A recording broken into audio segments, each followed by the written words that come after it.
your brain. Good evening, everybody. My dear younger learner, how are you? I hope that you are nice. By the mercy of Allah, I am also fine.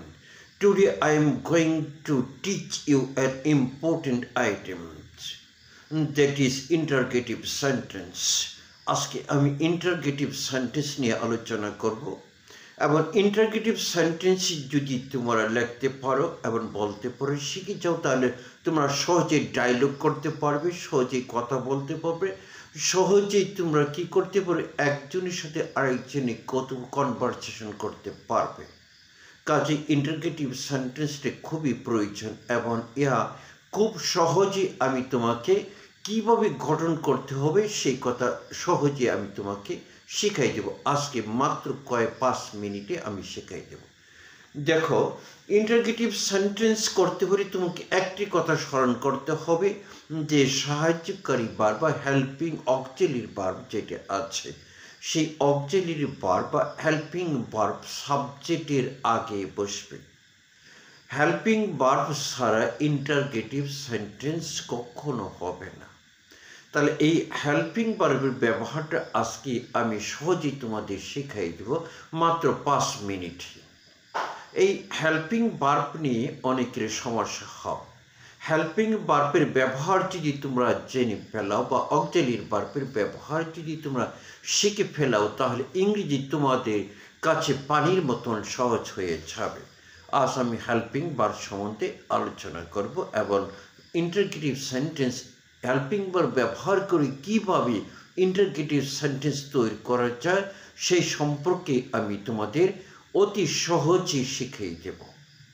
দাও আমরা আজকে how W is what how তার interrogative sentence করব। How, এই how কেমনে, কীভাবে, কেমন করে, এইগুলি দ্বারা হাউ দ্বারা কীভাবে প্রশ্ন করে এটা আমি শেখাই দেব। হাউ এর পরে তুমি হেল্পিং ভার্ব বসাবা, তারপরে সাবজেক্ট বসে, তারপরে মেইন ভার্ব বসবে, তারপরে আদার ওয়ার্ডস থাকলে তুমি বসাবা।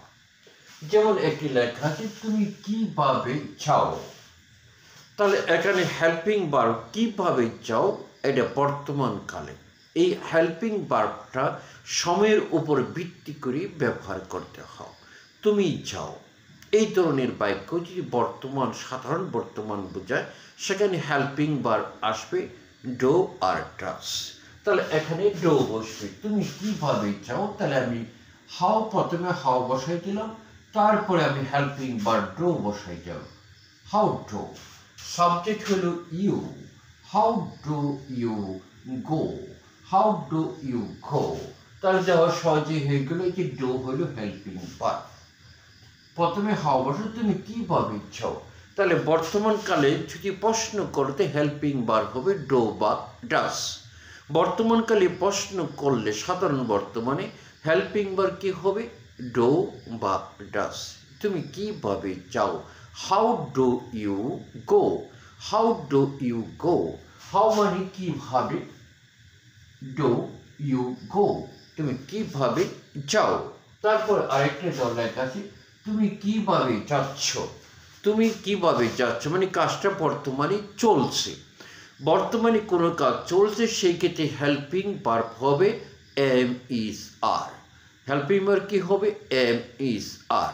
তাহলে এখানে আমি কি বসাবো, হাউ এর পরে আমি আর বসাই দেব। How, how, how are, how are you, how are you going. ভার্বের সাথে আইনজি যোগ করে দেব, হাউ আর ইউ গোয়িং। এখানে হেল্পিং ভার্ব আমি আর ব্যবহার করলাম, কারণ ইউর পরে হেল্পিং ভার্ব কি আর বসে, বর্তমানে কাজটি চলছে। তাহলে হাউ ইউ আর গোয়িং, তার এখানে হেল্পিং ভার্ব হলো আর।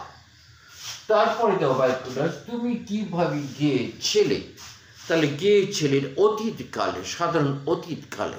এইরকম বাক্য থাকলে হেল্পিং ভার্ব এখানে ডিড বসবে, কি বসবো did.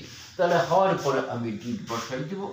How, how did, how did you, how did you go, how did you go.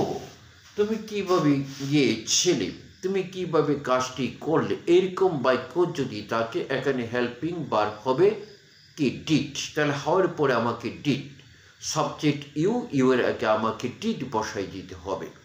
তাহলে হেল্পিং ভার্ব এখানে কি হবে, ডিড হবে, কারণ এটা অতীতকাল। অতীতকালে সাধারণ অতীতকালে হেল্পিং ভার্ব একটি মাত্র হেল্পিং ভার্ব বসে, সেটা হলো কি ডিড। পরে সে কিভাবে যাবে, তাহলে ভবিষ্যৎ, এখানে ভবিষ্যৎকালে হেল্পিং ভার্ব হইল শ্যাল উইল। এখানে আমি উইল বসাবো, হাউয়ের পরে আমি কি উইল বসাবো।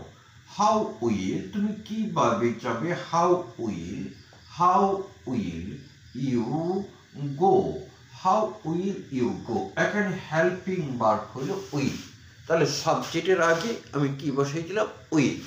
তারপরে দেখো তুমি কিভাবে পারো, এখানে পারো ইংরেজি কি পারো, এটা হলো modal verb.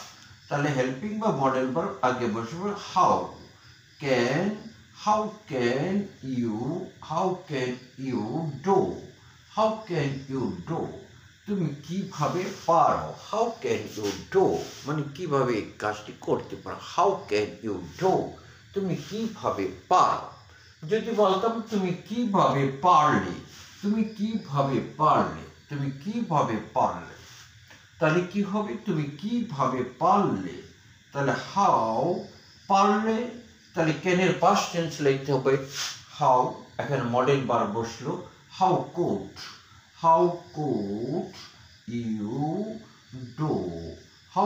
You do this, তুমি এই কাজটি কিভাবে করতে পারলে, how could you do this. তাহলে আমরা বুঝবো হেল্পিং ভার্ব সময়ের উপর ভিত্তি করে বসে। তারপরে প্রথমে আমাকে WH ওয়ার্ড বসাই দিতে হবে।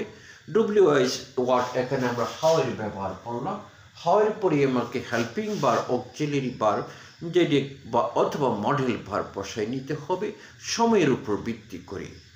সুপ্রিয় শিক্ষার্থীরা, তাহলে তোমরা আজ কীভাবে ইন্টারগেটিভ সেন্টেন্স করতে হয় সেই নিয়মটা সহজেই শিখে ফেললে। No more to see you again ইনশাল্লাহ।